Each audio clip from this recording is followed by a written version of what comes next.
দিদি, এই দিদি, গোপাল দাদু, চল তাড়াতাড়ি। দেখো কাণ্ড, তোরা কোত্থেকে এসে জুটলি রে?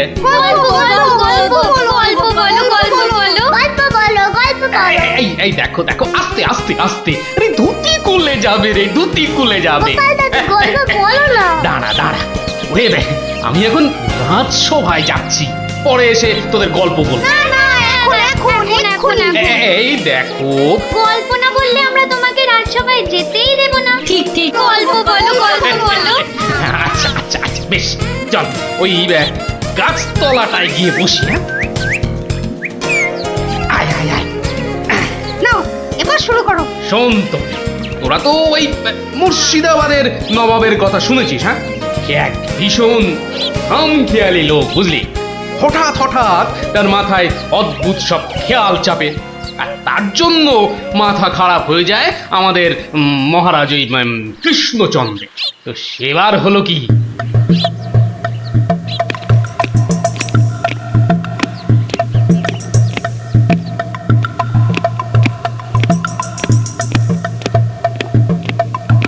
অনেক দিন হয়ে গেল এক জায়গায় একটানা বসে আছি। এবার কিছুদিনের জন্য একটু হাওয়া পরিবর্তন করতে হবে। হুজির, জি আগে হুজুর, আমাকে কিছু বলবেন? মুর্শিদাবাদে অনেক দিন হলো পড়ে আছি, এবার আমি বেড়াতে বেরোবো, তার সাথে একটু শিকার করলে মন্দ হয় না। তুমি আমার যাওয়ার আয়োজন করো।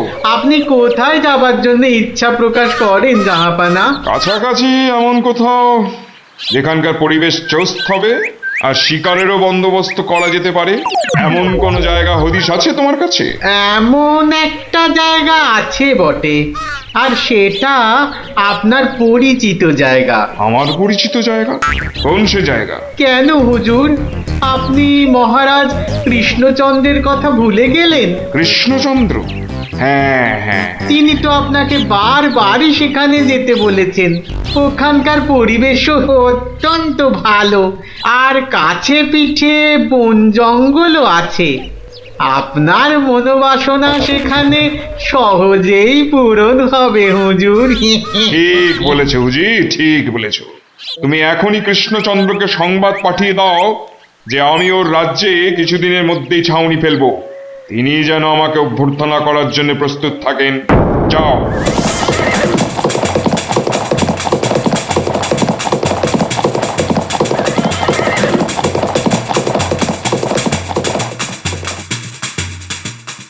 বন্ধুগণ, আজকে আমার কাছে একটা বড়ই গুরুত্বপূর্ণ খবর আছে। আর কয়েকদিনের মধ্যেই মুর্শিদাবাদের নবাব বায়ু পরিবর্তন করতে আমাদের রাজ্যে আসছেন। নবাব? মুর্শিদাবাদের নবাব? প্রচন্ড খেয়ালি মানুষ, কখন যে হঠাৎ করে কি চেয়ে বসবেন কিছুরই ঠিক নেই। আমাদের খুব সাবধানে ওনার যত্ন করতে হবে কিন্তু। হ্যাঁ, তাছাড়া উনি রাজসভায় আসবেন না, রাজধানীর উত্তর দিকে যে বিশাল অরণ্য আছে তার পাশে ছাউনি ফেলবেন, আর শিকারও করবেন। নবাবের আরাম বিরামের যাতে কোনো ত্রুটি না হয় সেজন্য আমরা সবাই সজাগ থাকব। আমি নিজে সব ব্যবস্থার তদারকি করব। আমোদ প্রমোদ, ভালো ভালো খাবার, সব কিছুর ব্যবস্থা রাখতে হবে। মহারাজ, খাবারের কথাই যখন উঠলো তখন একটা কথা জিজ্ঞাসা না করে পারছি না। ওহ, আবার কি কথা? বলে ফেলো, বলে ফেলো। মহারাজ, নবাব সাধারণত গোমাংসই খুবই পছন্দ করেন, কিন্তু এটা তো হিন্দু রাজ্য, এখানে গোমাংস তো পাওয়াও যাবে না। কিন্তু নবাব যদি জেদ ধরেন। খুবই গুরুত্বপূর্ণ প্রশ্ন করেছো মন্ত্রী। সেক্ষেত্রে আমাদের নবাবকে উত্তম রূপে খাসি আর মোরগের মাংস খাইয়ে মন ভরাতে হবে। এছাড়া আর উপায় কি? হ্যাঁ, আর তাতেও উপায় না হলে হাতের কাছেই তো আছে আমাদের কৃষ্ণনগরের বিখ্যাত সরপুরিয়া রাজভোগ। এর স্বাদে আর গন্ধে নবাব গোমাংসের কথা ভুলেই যাবে। ঠিক বলেছো গোপাল, নবাবের এমন খাতিরদারি করতে হবে যাতে সাপও মরে আর লাঠিও না ভাঙে। তাহলে আপনারা এবার তৈরি হয়ে নিন। আজ থেকেই কাজে লেগে পড়ুন, আর একদম সময় নষ্ট নয়।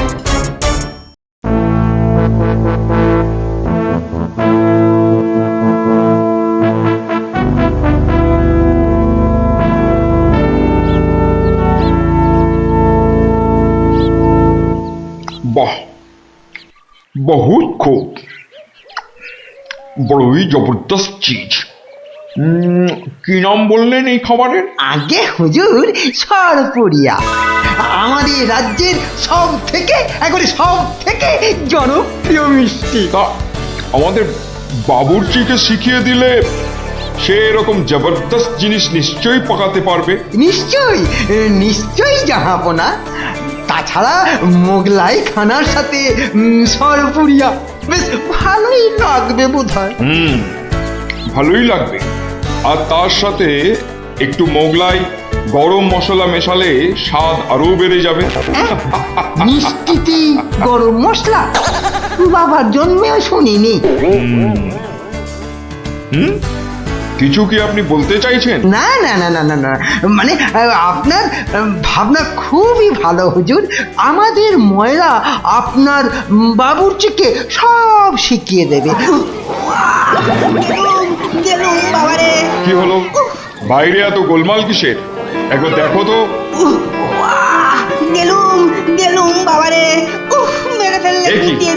এ কি অবস্থা হয়েছে তোমার?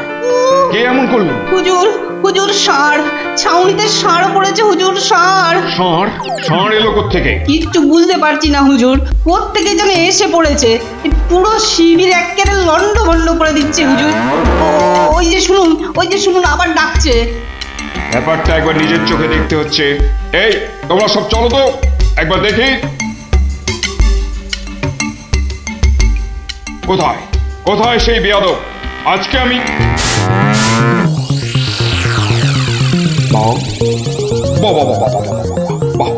বহুত খুব, কি চমৎকার ষাঁড়, কি নধর দেহ, যেন তেল চুইয়ে পড়ছে। একেবারে জবরদস্ত গোস্ত। হুজুর আমরা সবাই মিলে এখনই ওটাকে তাড়িয়ে দিচ্ছি। এই না, তাড়িও না, ইসকো পাকড়ো। পাকড়ো মানে? কি সুন্দর শরীর, চমৎকার মাংস হবে। বেটাকে ভালো করে ধর, আর শুনে রাখ, কাল এই ষাঁড়টাকেই জবাই করে আমার খানা পাকানো হবে। এই মাটি করেছে, এই যে মহারাজ কৃষ্ণচন্দ্রের পিতৃশ্রাদ্ধের বিসৎসর্গসার এবার নবাবের কবলে পড়েছে। ওর আর রক্ষে নেই। যাই তাড়াতাড়ি রাজসভায় যেতে হবে। খবরটা শুনলে মহারাজ নির্ঘাত মূর্ছা যাবেন। জাহাপনা, এবার আমাকে বিদায় দিন। রাজসভায় যেতে হবে, অনেক কাজ পড়ে আছে। হ্যাঁ, এবার আপনি আসুন। আর আগামীকাল আমি এখানে একটা বিরাট ভোজ সভার আয়োজন করছি। কাল তাই আপনাদের মহারাজকে এখানে আসতে বলবেন। রাজাকে কাল আমি আদা দিয়ে ষাঁড়ের কোরমা খাওয়াবো, বুঝলেন? ঠিক আছে, সেলাম হুজুর। আদাব। আদাব আদাব। হ্যাঁ, আদা দিয়ে কোরমা হবে কাল।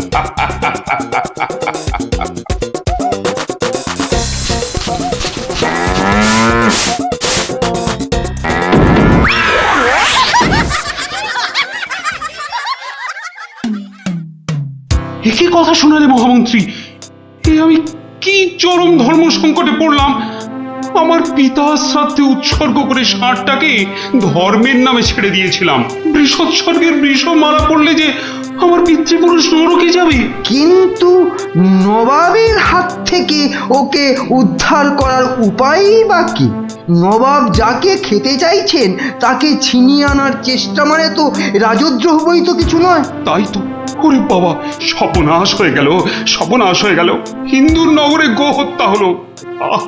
আমার পিতৃপুরুষের নরকবাস হবে, কোনো উপায় নেই ঠেকাবার। যত সব বদমাস নবাব। আমাদের এ কি সর্বনাশ হলো, কি সর্বনাশ হলো! থামুন, বিপদের সময় একটা বুদ্ধি দেওয়ার নাম নেই, আবার নাকি কান্না কাঁদতে লেগেছে। সবাই সবাই একদম চুপ করে থাকবেন। আমাকে আমাকে একা ভাবতে দিন তো, দেখি দেখি কোনো শেষ রক্ষা করতে পারি কিনা। আগে মাফ করবেন মহারাজ, আমার উপর ভার দিলে আমি ষাঁড়টাকে নবাবের কবল থেকে খালাস করে আনতে পারি। কার সাথে টক্কর দিতে হবে বুঝতে পারছো? এ হলো স্বয়ং মুর্শিদাবাদের নবাব। আমার উপর ভরসা রাখুন মহারাজ, আমার জেদ তো আপনি ভালো করেই জানেন। তুমি বোধহয় নবাবকে ঠিকভাবে চেনো না। নবাবের মতো বদরাগী লোক রসিকতায় ভোলেন না। আপনাদের নবাবও কিন্তু আমাকে সম্যকভাবে চেনেন না। আপনি বলুন না মহারাজ, আমার দৌড় ওনার জানা আছে কি? তুমি ঠিক কি করতে চাও? আমি তো কিছুই ভেবে কুল পাচ্ছি না। আপনি শুধু একটা ছোট্ট কাজ করুন। ছোট্ট কাজ? ছোট্ট কাজ কিরকম? শুনুন মহারাজ, আর আপনি নবাবের নামে একখানি পত্র পাঠান। আমার কথা বলুন বলুন বলুন বলুন, আপনি আমাকে পাঠাচ্ছেন। তোমাকে পাঠাচ্ছি? কেন? কেন? স্রেফ নবাবের মনটা একটু ফুরফুরে করে দেবার জন্য আপনি আমাকে পাঠাচ্ছেন। গোপাল, আমার কিন্তু ভয় করছে। তুমি কাজ হাসিল করতে পারবে তো? ধরে নিন আপনার ষাঁড় আপনি ফেরত পেয়ে গেছেন। দেখুন এবার আপনার গোপালের খেল দেখুন। বেশ, তোমার কথা মতোই কাজ হবে।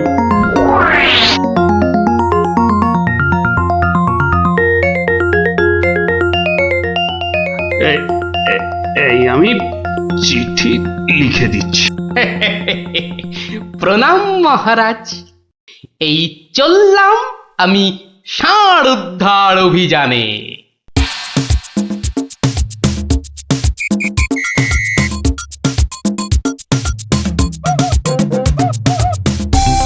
সেলাম হুজুর, আপনার চরণে এই দাসের শত কোটি সেলাম। আরে এ কে উজির? জাহাপানা, এ হলো গোপাল ভাঁড়, মহারাজ কৃষ্ণচন্দ্রের সভার একজন রসিক লোক। নবাবের দিল খুশ রাখবার জন্যেই রাজাজি একে পাঠিয়েছেন। দিলখুশ? বেশ বেশ। গোপাল, তোমার নাম আমি শুনেছি বটে। ঠিক আছে, তুমি আমার দিল খুশ করে দাও। হ্যাঁ, মাফ করবেন জাহাপনা, আমি এসেছিলাম আপনার দিল খুশ করার জন্য, কিন্তু এখানে এসে আমার দিল নাখুশ হয়ে গেল হুজুর। কেন কেন কেন কেন? আমি একটা বিচ্ছিরি দৃশ্য দেখতে পেয়েছি এখানে। ইস, ছ্যা, ছ্যা, ছ্যা, ছ্যা, ছ্যা, ছ্যা, থু, থু, থু, থু, থু, থু।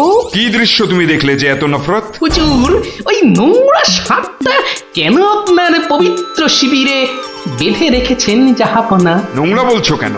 বেশ তাগড়াই আছে, ভালো গোস্ত হবে। হ্যাঁ হুজুর, খেয়ে ফেলুন, খেয়ে ফেলুন, যত তাড়াতাড়ি পারেন সাপটাকে খেয়ে ফেলুন। তুমি হিন্দু হয়ে ষাঁড় খাওয়ার কথা বলছো? হুজুর, ওই সাপটা বড়ই নোংরা। ও যা উৎপাত করে, গোটা দেশের লোক ওর জ্বালায় একেবারে অস্থির হয়ে যায় হুজুর। কে উৎপাত করে? গুটিয়ে দেয়? না হুজুর, তাহলে তো ল্যাটা চুকেই যেত। কিন্তু ওই সার যা করে, এই ও ও আমি মুখে আনতে পারবো না হুজুর। রামো রামো ওয়াক ওয়াক, থু থু থু। আরে বলেই ফেলো না, কি কাজ করে? কি আর বলবো জাহাপনা, ওর জ্বালায় মাঠে কারোর বড় বাইরে করার উপায় নেই। কেন কেন কেন? কেন বলবো? বলেই ফেলি। হ্যাঁ, মানে ও মল ভিন্ন, মানে ওই ওই নোংরা ভিন্ন আর কি, আর কিছুই খায় না। মানে ওই গু খেকো সাপ। গু খেকো ষাঁড়? হুজুর, সাপটা ওই গুয়ের লোভেই মাঠে মাঠে ঘোরে। কোনো লোককে মাঠে বসতে দেখলেই হলো তাকে গুটিয়ে একেবারে তুলে দিয়ে তুলে দিয়ে? তার ময়লাটা খেয়ে ফেলে।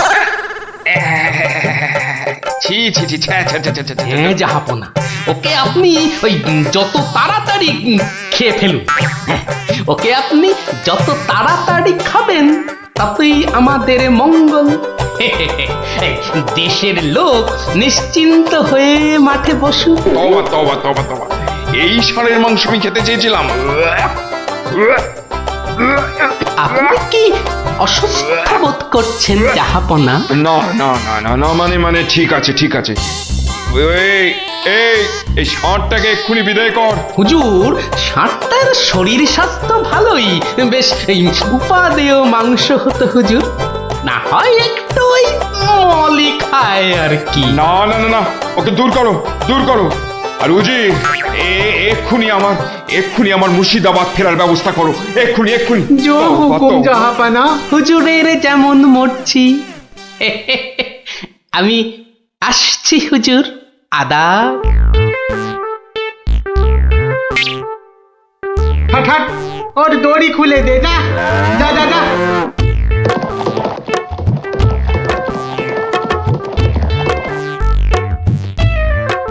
ধন্য ধন্য তুমি গোপাল, চমৎকার চমৎকার তুই।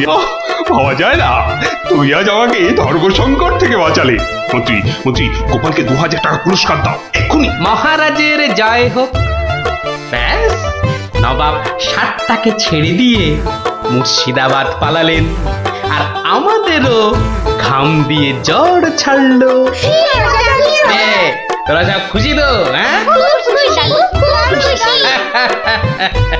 এবার তাহলে আমি রাজসভায় যাই। কাল কিন্তু আর একটা গল্প বলতে হবে। আচ্ছা বাবা, আচ্ছা, বলবো বলবো।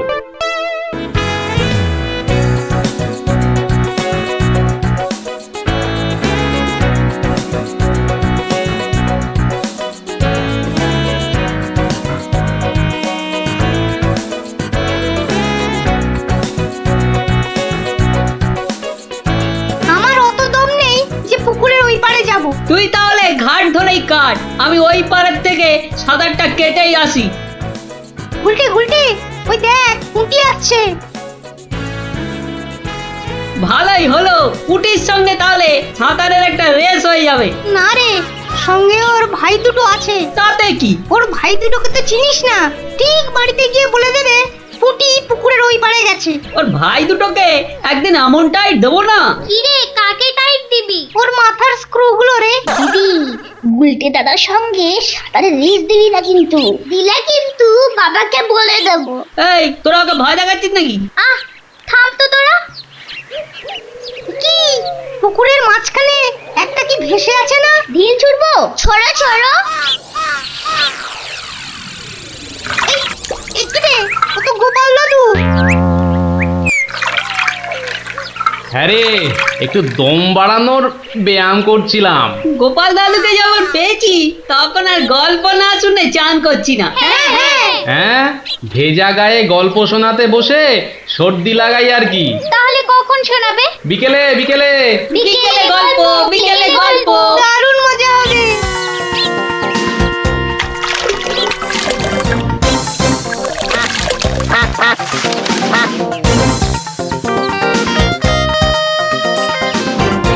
গোপাল দাদু আজ বড্ড দেরি করছে। ওরে, সবুরে মেওয়া ফলে। ঠিক বলেছিস। আচ্ছা পুটি, তুই বইয়ের ওই প্রবাদ বাক্যের জায়গাটা খুব ভালো করে পড়েছিস না রে? আবার শুরু করলি তো, সব সময় পড়া পড়া। ওই তো গোপাল দাদু। দাদু, আমরা তোমার জন্য কখন থেকে বসে আছি। বসে বসে কুমুদ ধরে গেল। চল চল চল, আর দেরি না করে শুরু করি তাহলে গল্প।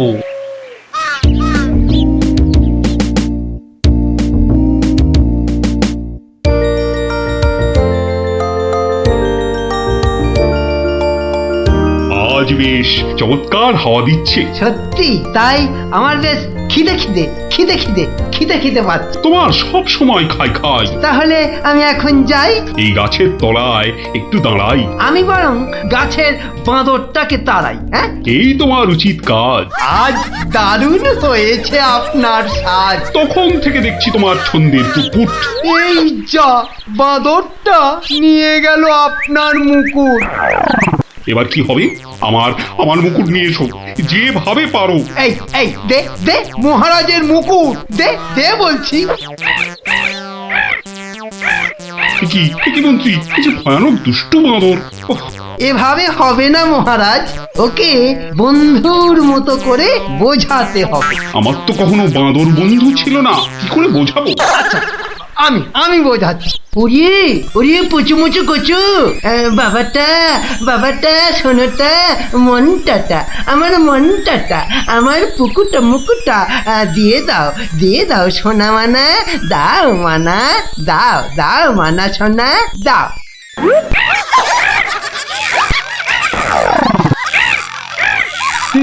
এই যে তোমাকে ভেঙাচ্ছে মন্ত্রী। তাই তো মনে হচ্ছে। তবে রে এবার ঢিল ছুরি, হ্যাঁ ছুরি। এ কি বাচ্চাদের ঢিলে ছোড়াছুড়ি হচ্ছে মন্ত্রী? যেভাবে হোক আমার মুকুট এনে দাও, আর কেউ এখানে এসে পড়ার আগে। কি মুশকিলে পড়লাম, এবারে কেউ এসে না পড়ে। মন্ত্রী, গোপাল না ওটা? উহ, যেখানে বাঘের ভয় সেখানেই সন্ধে হয়। তুমি কি গোপালকে বাঘ মনে করছো নাকি? না না, বলছি গোপালের চোখে এই ঘটনা পড়লে লজ্জার আর শেষ থাকবে না। তার বলতে শেষে কিনা মহারাজের মুকুট বাঁদরের মাথায়।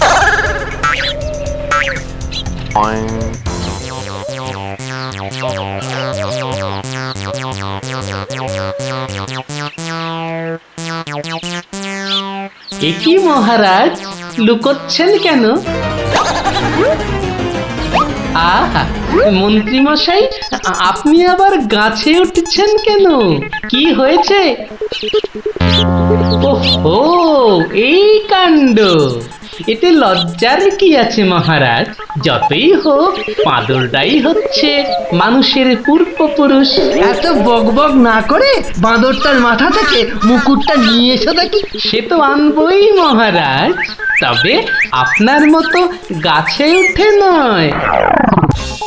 এই, আমার মাথার পাগড়ি টান দিচ্ছ কেন? আরে মুখটা বন্ধ রেখে দেখে যান না মশাই। গোপাল, এটা কিন্তু বাড়াবাড়ি হয়ে যাচ্ছে বলে দিচ্ছি। বাড়াবাড়ি নয়, বরং হচ্ছে বাঁদরের সঙ্গে মুকুটের ছাড়াছাড়ি।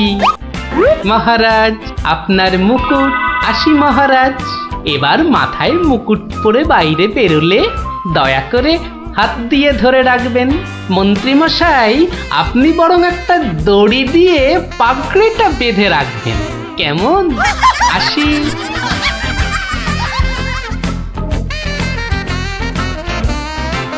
কিভাবে গোপাল বলল দেখলেন মহারাজ? শুধু দেখিনি মন্ত্রী, শুনেওছি। এর একটা বিহিত করতেই হবে, করতেই হবে। তুমিও ভাবো আর আমিও ভাবি।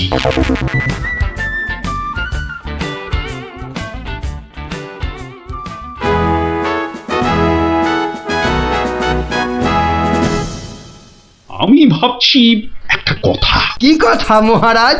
আচ্ছা, গোপাল এখনো আসেনি তো? না মহারাজ। তাহলে বলি শোনো, একটা দারুণ বুদ্ধি মাথায় এসেছে। বলে ফেলুন মহারাজ। বলবো তো বটে, তো ভাবছি। আবার কি ভাবছেন মহারাজ?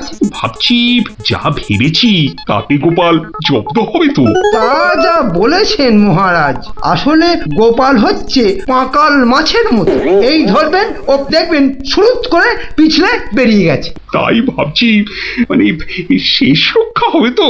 আবার ভাবছেন মহারাজ? না না, অনেক ভেবেছি, আর একদম ভাববো না। তাহলে মহারাজ যা ফোন দিয়ে এঁটেছেন সেটা কি করবেন? তোমার উপর প্রয়োগ করে দেখাবো যত সব।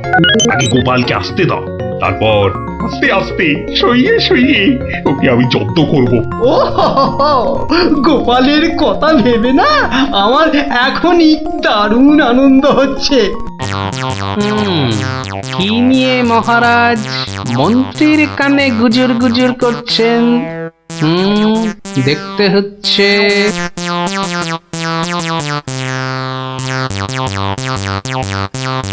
মহারাজ, গোপাল আসছে। আরে আসুন গোপাল বাবু। জানতাম কোনো ফোন দিয়েছে। দেখা যাক একি মহারাজ, আমার মতো অধমকে কি বাবু বলাটা ঠিক হলো মহারাজ? বুদ্ধিতে তুমি শ্রেষ্ঠ, তাই তোমাকে বাবু না বললে অপমান করা হয় নাকি? গোপালের মান তার আবার অপমান, ঢং। মহারাজ, এই ছোট্ট একটা বলের মতো মানুষের যখন মানই নেই, তখন আবার অপমানের কথা আসছে কেন? ইস, তোমার যখন পছন্দ নয় তখন তোমাকে গোপাল বাবু বলবো না, কিন্তু তাহলে কি বলবো?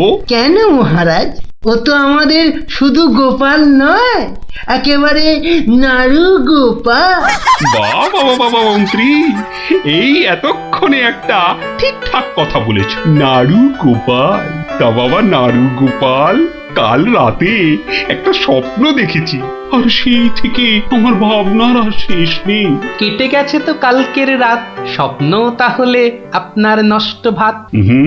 স্বপ্নটা যে মনের কোণায় বারবার উঁকি মারছি। তাহলে মনের কোণের দরজাটা বন্ধ করে দিন।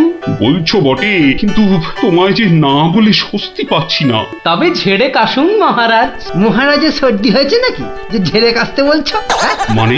মানে ওই স্বপ্নটাকে আর উঁকি মারতে না দিয়ে পুরোপুরি বাইরে আসতে বলুন। ও হরি, এই ছিল মনে? ও, তুমি তাহলে আমার স্বপ্নটা কি তা জানতে চাইছো?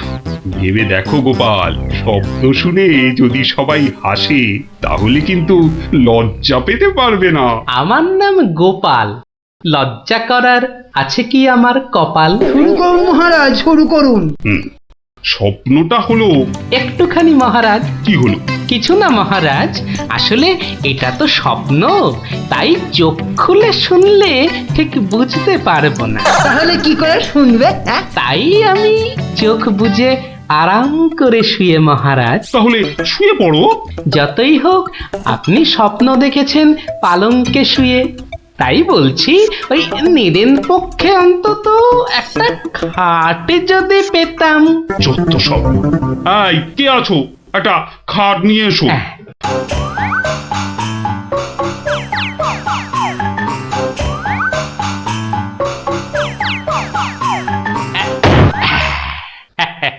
এই তো, এইবার একটু আরাম করে শুই। এইবার বলুন মহারাজ। আমি আর তুমি একটা সরু পথ দিয়ে হাঁটছি। মহারাজ এক মিনিট, এক মিনিট। কতটা সরু মহারাজ? ওই মন্ত্রী মশাইয়ের শরীরের মতো নাকি? বাহ, কথা বলো না, স্বপ্নের ঘোরটা কেটে যাবে। ঠিক আছে, বলুন। পথের দুধারে দুই দিকে। আচ্ছা, তারপরে ঘটলো এক বিচ্ছিরি ঘটনা। যা গোপাল, কথা বলো না, স্বপ্নটা ভেঙে যাবে। বলুন মহারাজ। ব্যাস, আমরা পড়ে গেলাম। কোথায় মহারাজ? আপনি কি পড়েছেন? তাহলে আপনিও কথা না বলে চুপ করে শুনুন। একসাথে তো মহারাজ? না না, তুমি একটা দিঘিতে আর আমি অন্যটাতে। আপনি যেটাতে পড়লেন সেটা ছোট না বড়? গোপাল, কথা না বলে শোনো। বাহ, এই না হলে আমার মন্ত্রী, যেন আমি যন্ত্র আর তুমি যন্ত্রী। ছোট বড় জানি না, শুধু এটুকু দেখলাম, আমি যেটাতে পড়লাম সেটা ক্ষীরের দিঘি, আর তুমি যেটাতে পড়লে সেটা হলো গুয়ের। বলেন কি মহারাজ, গোপাল একেবারে গুয়ের দিঘিতে? তাই তো বলছি, কি বিচ্ছিরি ব্যাপার। গোপাল এবার মোক্ষম জব্দ। গু কথাটা শুনতে ভারী মন্দ, একে একটা অন্য নাম দিলে হয় না মহারাজ? দিনা দিনা, সভাকবি, আমারও কেমন গু নামটা কানে বড্ড লাগছে। তাহলে বরং বলি, গোপাল গিয়ে পড়িল মলের দিঘিতে। মলের দিঘিতে? আসলে মহারাজ, মহারাজ, মল কি নরম ছিল না শক্ত? নরম না শক্ত? গোপালই ভালো বলতে পারবে যে মলটা কিরকম ছিল। ব্যাস, এরপরেই আবার ঘুম গেল ভেঙে। কই গোপাল, এবার চোখ খোলো, মহারাজের স্বপ্ন যে ভেঙে গেল। হ্যাঁ, কি গোপাল, একেবারে চুপ মেরে গেলে যে। লজ্জায় গোপালের মুখ চোখ সব বন্ধ। উহুম, উহুম। আমার স্বপ্ন যে এখনো শেষ হয়নি মহারাজ। তাই নাকি? হয়েছে হয়েছে গোপাল, হয়েছে। গোপাল, তুমি এইবার মহারাজের কাছে দারুণ জব্দ হয়েছ। ওঠো ওঠো, লজ্জার মাথা খেয়ে এবার বাড়ি যাও। হ্যাঁ, এইবার আমার স্বপ্নটা ভাঙলো। মানে? মানে মহারাজ, কাল ভোরে আমিও একটা একই রকম স্বপ্ন দেখেছি, বলো। কিন্তু আমার স্বপ্নটা একটু বড়। তাই স্বপ্নটা শেষ হবার জন্য একটু অপেক্ষা করছিলাম মহারাজ। আর জানেন তো মহারাজ, ভোরের স্বপ্ন সব সময় সত্যি হয়। তাই? তাহলে বলো, তুমি আর কি দেখেছো? মহারাজ, আমরা তো দুই দিঘিতে পড়লাম, আর তারপর তারপর তারপর তারপর কি? তারপর কি? দুজন দিঘি থেকে উঠে পড়লাম। তখন মহারাজের গা ভর্তি ক্ষীর আর আমার গা ভর্তি থুরি থুরি ময়লা। কিন্তু ওই পরিষ্কার করব সেরকম জল কোথাও নেই মহারাজ। তখন কি করলে? তখন আর কোনো উপায় না দেখে আমরা দুজনে দুজনার গা চাটতে থাকলাম মহারাজ। মানে খুব পরিষ্কার। আমি মহারাজের গায়ের ক্ষীর চাটতে থাকলাম, আর মহারাজ আমার গায়ের ময়লা চাটতে থাকলেন। কি দৃশ্য! ব্যাস, আমার ঘুম ভেঙে গেল মহারাজ। কি বলছো কি গোপাল? হ্যাঁ, যা দেখেছি মহারাজ, স্বপ্নে তাই বলছি। সবাই সবাই আমার দিকে কি দেখছো? হ্যাঁ, কি দেখছো তোমরা? যাও যাও, আজকের মতো সভা পণ্ড। কেমন জব্দ এবার গোপালের সঙ্গে পাঙ্গা? বোঝো কেমন করলাম চাঙ্গা?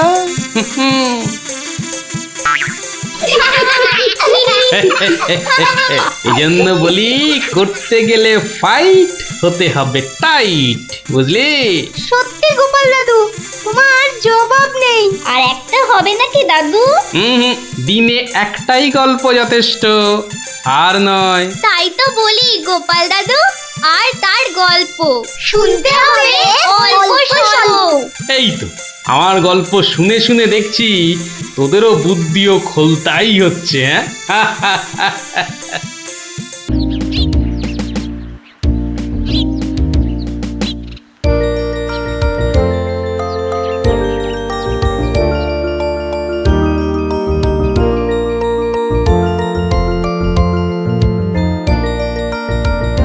যতই হোক বুঝলি পুটি, ক্রিকেটটা মেয়েদের খেলা নয়। মাঠে নামলেই বুঝিয়ে দেব, মেয়েরাও কম যায় না। তুই আর হাসাস না পুটি, আমার বলের সামনে না সে উড়ে যাবি।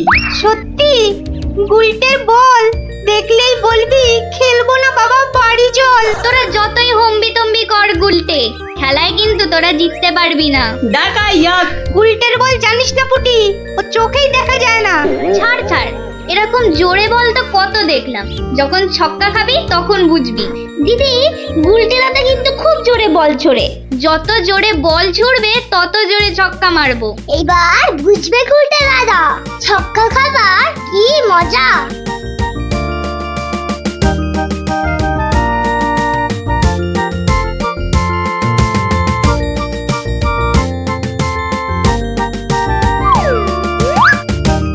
নে রে পুটি, প্রথমেই আমার বল, দেখি কেমন সামলাস আমার বল।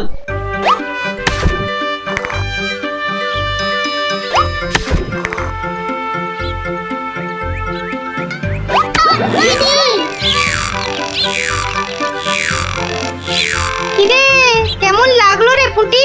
কিরা পুটি, ছক্কার জায়গায় তো অক্কা পেয়ে গেলি রে। নে নে, বল কর। কিরে গুলটে, হাঁ করে দেখিস না, মশা ঢুকে যাবে।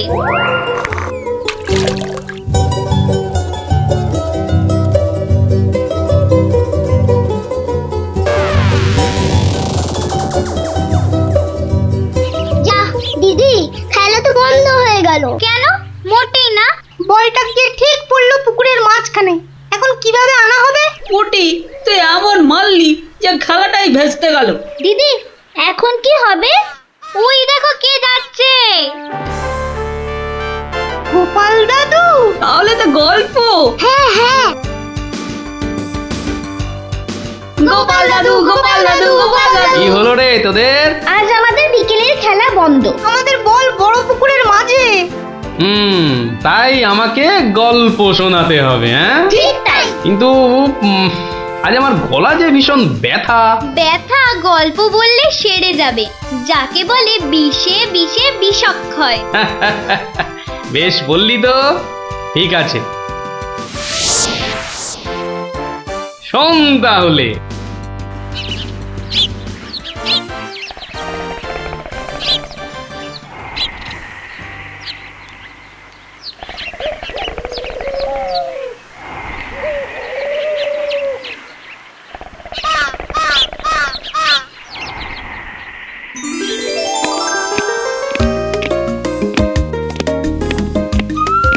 জয় মহারাজ গোবিন্দচন্দ্রের জয়, জয় মহারাজ গোবিন্দচন্দ্রের জয়, জয় মহারাজ গোবিন্দচন্দ্রের জয়, জয় মহারাজ গোবিন্দচন্দ্রের জয়। দাঁড়িয়ে কেন মহারাজ, বসুন। হ্যাঁ বসি।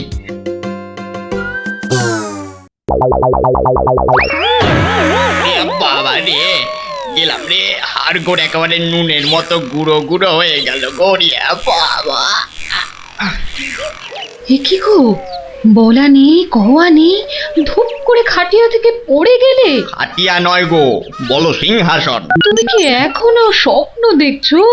কি আবার স্বপ্ন দেখবো? হ্যাঁ দাও দাও, তামাকটাকে ভালো করে সাজো দেখি।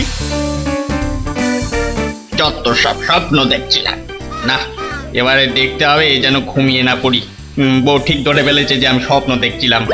কি লজ্জা, কি লজ্জা। ছি।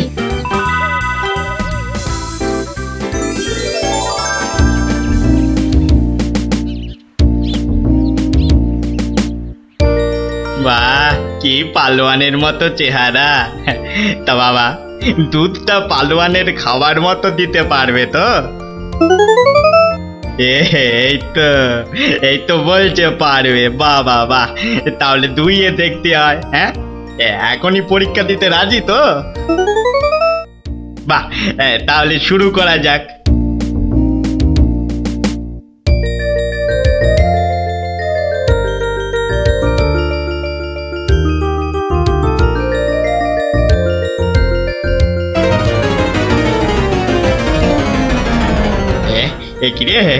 একিরে বাবা, ঘরের সব বাটি গামলা যে শেষ হয়ে গেল, তবুও দুধ যে ফুরোচ্ছেই না।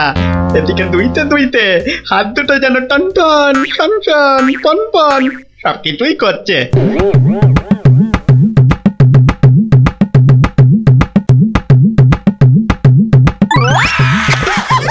ওরে বাবা রে, ওরে মা রে, কি জোরে লাথি মারলো রে বাবা। ওরে বাবা,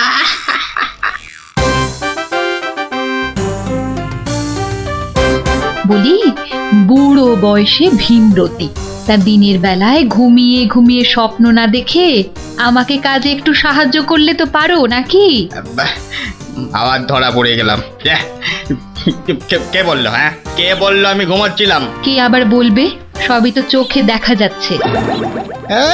চোখের মাথা খেয়ে বসে আছো নাকি? হ্যাঁ আমি ঘুমাইনি, চোখ বন্ধ করে চিন্তা করছিলাম। চিন্তা না ছাই?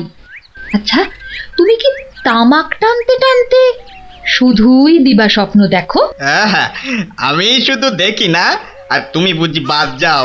না তা নয়, আমিও দেখি, তবে মাঝে মধ্যে। তাই বলো? এই না হলে তুমি আমার বউ হতে পারবে কি তোমার মতো কেউ? বলি হ্যাঁ গা, কি ভাবনা চিন্তা করছো এত, বলো না। ভাবছি তো শুধু একটাই কথা। কি কথা গো? না যদি কিছু টাকা পাই। টাকা পেলে কি করবে? হ্যাঁ ঠিক বলেছো, একটা পেল্লাই সাইজে দুধেলা গাই কিনবো আর দিন রাত দুধ দুইব গো। তো অত দুধ রাখবে কোথায়? বড় বড় জায়গায়। কিন্তু অত বড় জায়গা কোথায়? কেন বাজারে কিনে আনবে? তাহলে তো তোমাকে এক্ষুনি বাজারে যেতে হয়।